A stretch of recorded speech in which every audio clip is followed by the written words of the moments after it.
Hello mga kasaltik! Welcome to Madam P TV!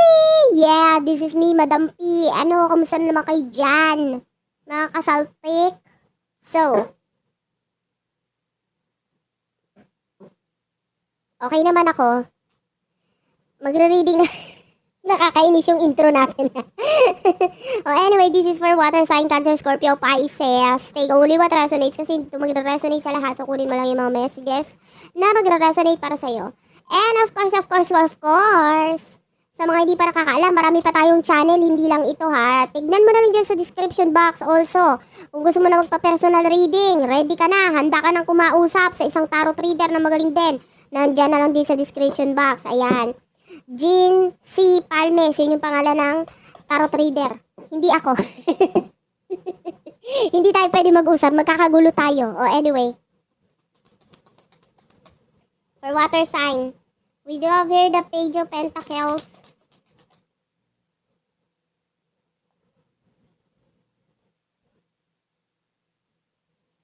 The Seven of Pentacles.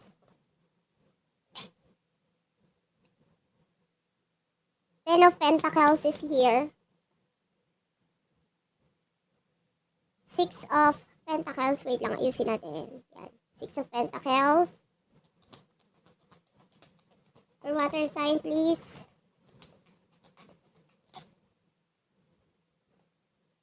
The Knight of Wands at saka the Knight of Cups.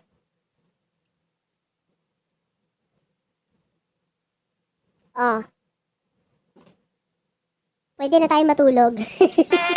Lumabas na yung mga cards dito at wala tayong nakikitang love life dito.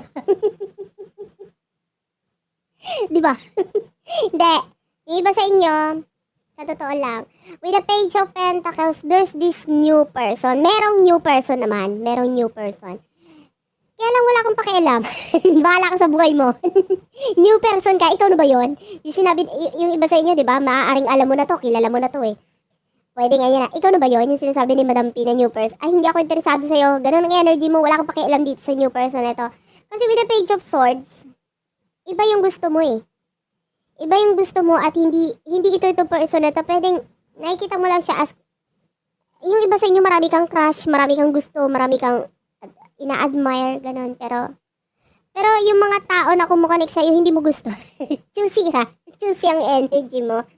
With the Seven of Pentacles, ewan ko sa'yo, parang kang tanga kasi ang hinahanap mo yung wala. Alam mo yun.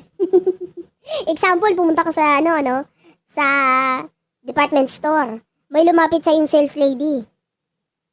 Tapos, nagustuhan mo yung product. Oy, ang ganda ng product na ito. Lumapit yung sales lady. Tapos, pag sabi niya sa'yo ng presyo, hindi mo nagustuhan yung presyo. Tapos, syempre, ang hahanapin mo, ay, wala ba kayong size 56? Syempre, sasabihin ng size lady, ay, wala.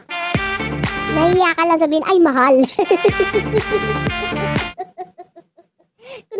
kunwari lang may pera ka, sabihin mo naman, wala. Sige, tingin pa ako sa iba. Hindi.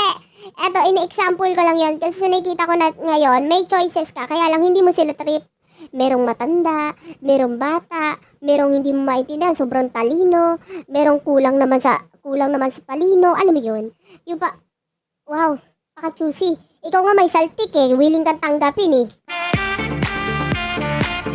Anyway, with the Knight of Wands, I feel like yung iba kasi sa inyo, meron kang parte ng nakaraan mo na parang hindi mo makalimutan. Yung parang naaalala mo. Na parang naisip mo, buti na wala na ako dito. Pwedeng ito, kahit hindi sa love life, pwedeng may kinalaman sa family members, ganyan. Buti nakawala na ako sa ganito, ganyan. And, with the Ten of Pentacles, ang focus mo naman talaga is pera. O, diba? Amoy spaghetti, this could be a reading. And, amoy spaghetti talaga. Ang sarap ng kinakain mo. This could be a reading. And with the Knight of Cups, ayan, oh. Actually, marami talaga may gusto sa'yo. Kaya lang hindi ka naman interesado dito eh.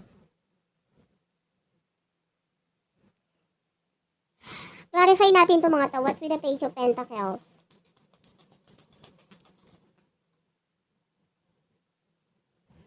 The King of Pentacles. Oy, eto ha. Advice lang sa'yo ha. Eto ha, may someone dito na pwedeng kumukonect sa'yo tapos walang-wala siya ngayon. Alam mo baka magsisi ka, 5 years from now hindi na siya ganyan. With the King of Pentacles, maaaring nakikilala mo siya ngayon na walang-wala pa siya, nagsisimula pa lang siya. Maybe take your time, sabihin mo na lang sa kanya ganito. Pag liligawan mo ako ulit, 5 years from now, tingnan natin kung magustuhan kita. Kasi ngayon parang hindi pa ako ready. O, ganunin mo na lang. O kaya sabihin mo, ganito, kukontratahin kita. Ang ligaw mo sa akin, matatapos ng, ano na ba ngayon? Kunwari ngayon, pinapanood mo na ito 2022. Pero ano to ha? Timeless. 2022, 23, 24, 25, 26, 27. Oh, 2027. Ang tapos ng ligaw mo sa akin. Tapos, isure ko muna. Kasi hindi pa rin ako sure nun. Tignan ko muna kung kamusta ka na ba, kung mayaman ka na ba, kung CEO ka na ba ng ano. Ano to? Pera lang ang tinitignan. Hindi, yung iba sa inyo, hindi ka pa naman talaga interesado sa love. Maring kumukonect ka sa iba, pero wala lang, pang pastime lang. Pastime lang ba gusto mo? Pumunta ka dun sa Tom's World.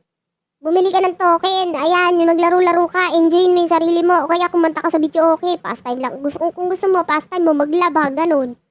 Talagang pastime mo, magpaibig ng ibang tao. Tapos wala ka palang balak sagutin. Nakaka-stress ka sa totoo lang. What's with the 7 of Pentacles?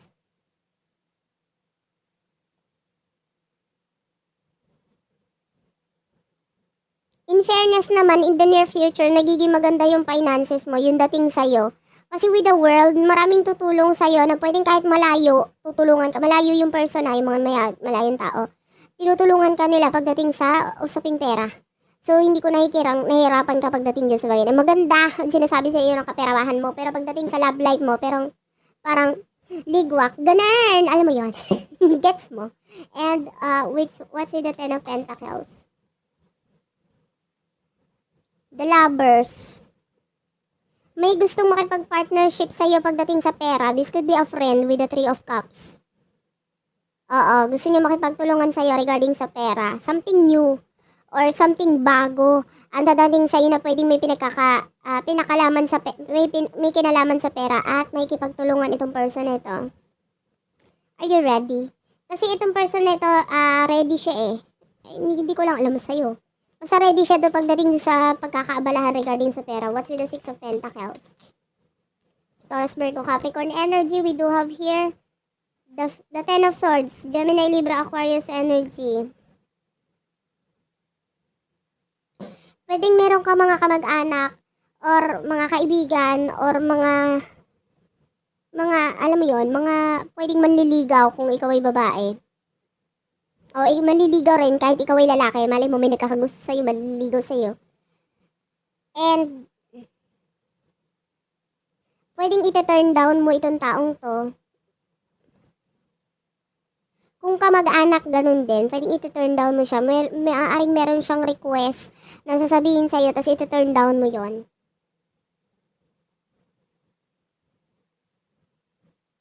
Alam mo yung naiinip ako sa reading mo. Ba't kasi wala kang love life? Love reading to eh. Naiinip ako tuloy. Wala kang makita. Ito mo, nakita ko dragon. Oh. What's with the Knight of Wands? The Temperance. Oh, di ba? Naghihintay ka lang sa tamang timing na buwan. Timing ka pa nalalaman. Huwag ka na mag-tarot reading. Matulog ka na lang. Kaka-stress ka. Kung sino man nakuhanan ko ng energy yan, ay nako, bahala ka na tumandang binata. Tumandang binata. Ano? Tumandang dalaga, tumandang binata. Bahala kayo sa buhay nyo. Ayaw nyo lumablife? Gusto nyo pumera na pumera? Bahala ka sa buhay mo. Sige, huwag ka na lumablife. Nanggugulo ka eh. Anyway, what's with the Knight of Cups? The 5 of Wands. What's with the 5 of Wands? Nakita, Aquarius energy, 5 of Swords. O meron na naman dito bagong person na dadating sa buhay mo. Pero stress lang ang iisipin mo dito sa taong to eh. Pwedeng magkagalit, magkaaway kayo nitong taong to. With the 4 of Pentacles, maybe dahil may kinalaman sa mga bagay na tinatago niya. So pwedeng malaman mo yun. Ano ba yan? Corny? Natatamad ako sa reading. Matulog na lang tayo kapag ganito. Parang nalugi ako. Ako'y nag-reading pero ako'y nalugi. Kasi, ang tamlay, sa totoo lang, maganda pagdating sa pera mo. Hindi ko pa naman nakikitang successful ka, no? Kasi, simula pa lang naman. Yun nakikita natin, pwede may mga sisimulan ka, ganito, ganyan. And, pwede may mga partnership na mangyari sa'yo, ganito, ganyan. And, nagiging masaya ka doon. Okay? Sa kung ano man yan, sinisimulan mo na yan. Okay? Pero pagdating sa love life mo,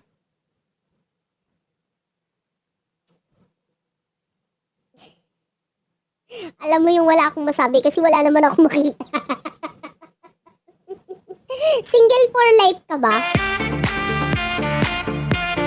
Oh, anyway. Sige na nga, bigyan na lang kita ng advice. What is the advice here? The Magician. The Tower. Oh, una sa lahat mong gagawin, tapusin mo ang panloloko sa sarili mo. Kasi with the Ace of Wands, maaaring kaya nangyayari yan sa buhay mo. Tsaka mo marirealize na gusto mo pala ang isang bagay, natanggihan mo na ito. So, pwedeng, pagdating sa love life, pwedeng may mga ilang person ka na sila na pala yung forever mo, kaya lang ginawa mo. Nilagay mo sa, wait lang, pag-isipan ko. Tapos ang ending, nawala na yung taong yon, nga ka na naman. Okay? So, huwag mo lokohin yung sarili mo. Kung gusto mo, ganun yon. Sugod lang ng sugod. Gets? Gets. Thank you for watching. I love you all and babush.